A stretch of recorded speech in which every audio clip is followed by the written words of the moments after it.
નમસ્કાર વિદ્યાર્થી મિત્રો, અહીં તમે જોઈ રહ્યા છો ધોરણ નંબર 8 નો આપણે સેમેસ્ટર નંબર 2 માં વિજ્ઞાન વિષયની અંદર આઈડિયલમાં ચેપ્ટર નંબર 10 નું આપણે સોલ્યુશન કરવાના છીએ। તો વિદ્યાર્થીને નમ્ર વિનંતી છે કે તમે પ્રથમ વખત અમારી ચેનલ જોઈ રહ્યા હો અથવા તમે વિડીયો નિહાળી રહ્યા હો તો વિડીયોને લાઈક તેમજ ચેનલને સબસ્ક્રાઇબ કરવાનું ભૂલશો નહીં અને એક સરસ મજાની કોમેન્ટ પણ તમે વિડીયોના અંતની અંદર અવશ્ય આપશો।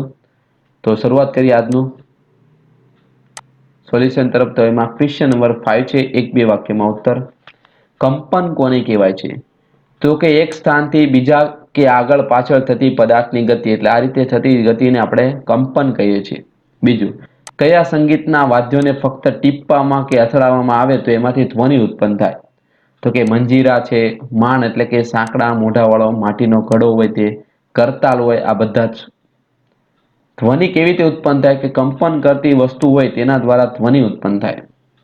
સ્વર પેટી એટલે શું? તો કે મનુષ્યમાં શ્વસન નળીનો ઉપરનો છેડો આવેલો એક અવયવ કે જેમાંથી ધ્વનિ ઉત્પન્ન થાય છે એને આપણે સ્વર પેટી અથવા તો કંઠ સ્થાન આપણે કહીએ છીએ।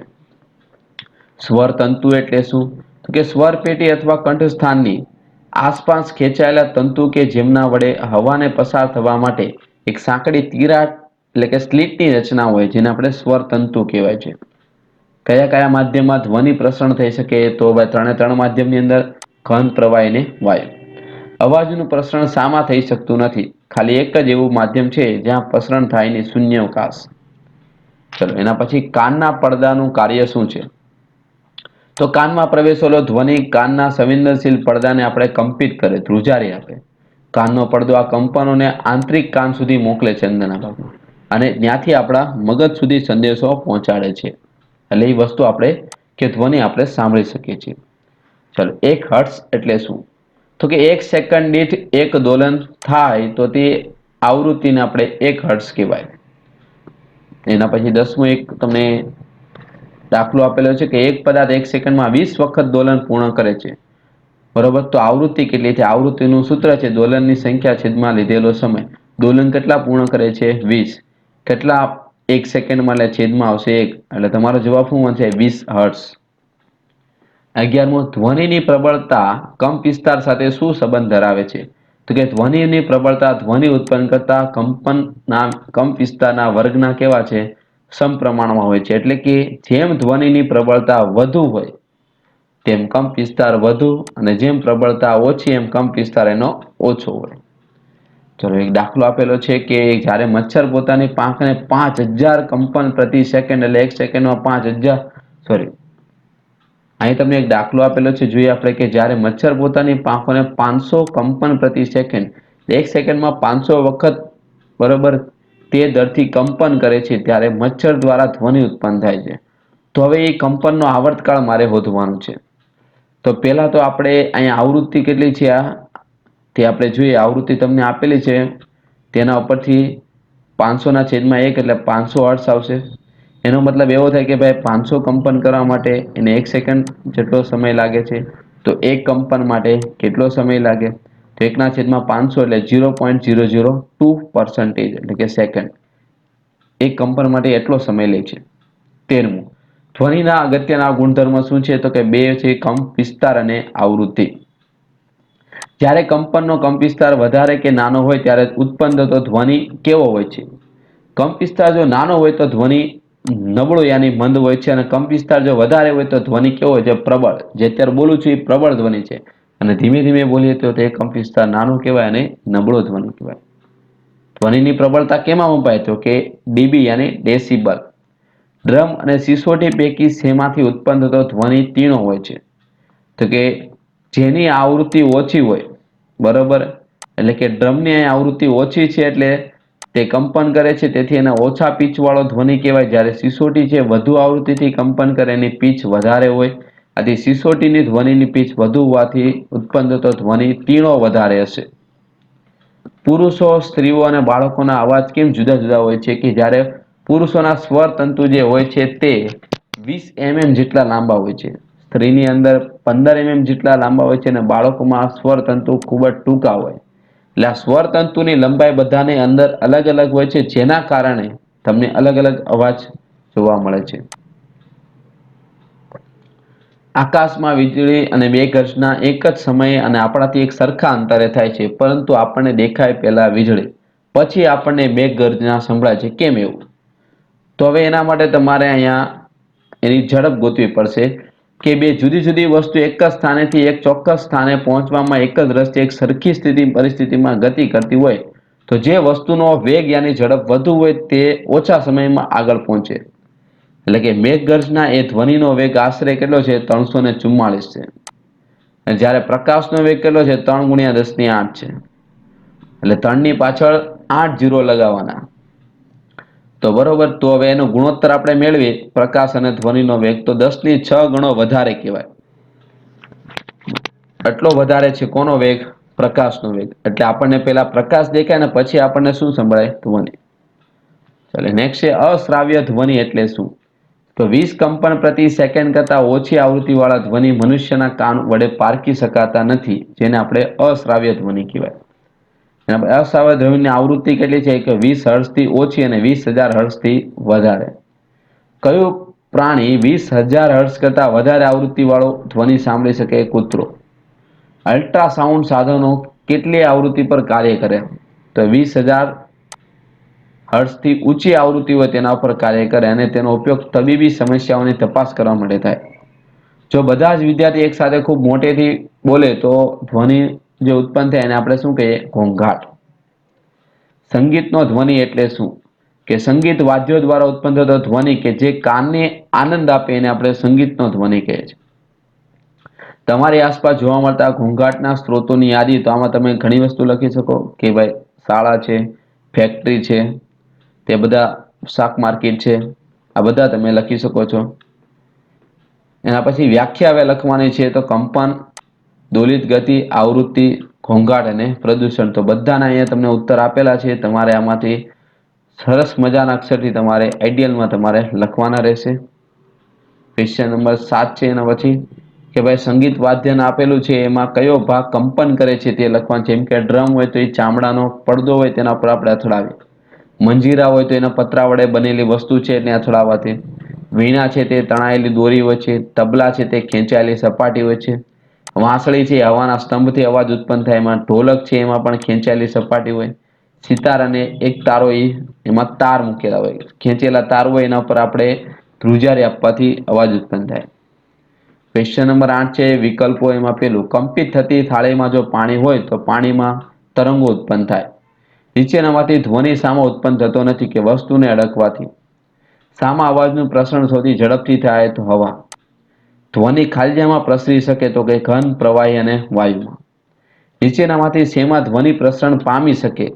તો હવે આપેલા છે એ બધા જ ઓપ્શનમાં જવાબ થશે એટલે ડી. કાનનો પડદો એ ખાલજા ભાગનો બનેલો છે તો શ્રવણ અંગ. કાનનો પડદો એક ખેંચાયેલા રબરના પડ જેવો હોય છે. જો કંપવિસ્તાર ડબલ કરીએ આપણે, બમણો થાય તો પ્રબળતા પણ કેટલી થાય? 4 ગણી. કેમ કે વર્ગના સમપ્રમાણમાં છે એટલે. એક ફેક્ટરીમાં સરેરાશ ધ્વનિની પ્રબળતા કેટલી હોય છે? 80 ડેસિબલ હોય છે.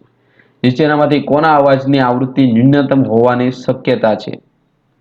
આવૃત્તિ ઓછી કોની હોય છે? પુરુષની. ખાલજીયા ડેબીથી વધારે પ્રબળ ધ્વનિ સારી રીતે કષ્ટદાયક હોય છે. 80 થી વધારે હોય તો મનુષ્ય નીચેનામાંથી કઈ આવૃત્તિવાળો ધ્વનિ સાંભળી શકશે નહીં? તો 16 હર્ટ્ઝ. નીચેનામાંથી કોને ઘોંઘાટ કહી શકાય? તો કે શાક માર્કેટનો અવાજ. ચલો ખાલી જગ્યા તમને અહીં આપેલા છે તો આમાંથી તમારે જોઈને તમારા આઈડિયલની અંદર લખવાના રહેશે. નેક્સ્ટ ક્વેશ્ચન તમને આપેલો છે ખરા ખોટા, તે પણ તમારે આમાંથી જોઈને લખવાના રહેશે.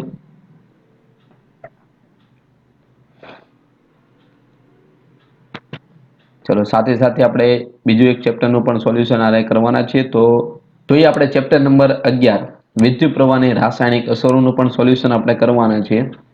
તો ક્વેશ્ચન નંબર 5 છે એમાં કે વિદ્યુતની સુવાહક એટલે શું? કે જે પદાર્થો પોતાનામાંથી સરળતાથી વિદ્યુત પ્રવાહ પસાર થવા દે તેને આપણે વિદ્યુતના સુવાહક કહેવાય. એમાં એલ્યુમિનિયમ, તાંબુ આવશે.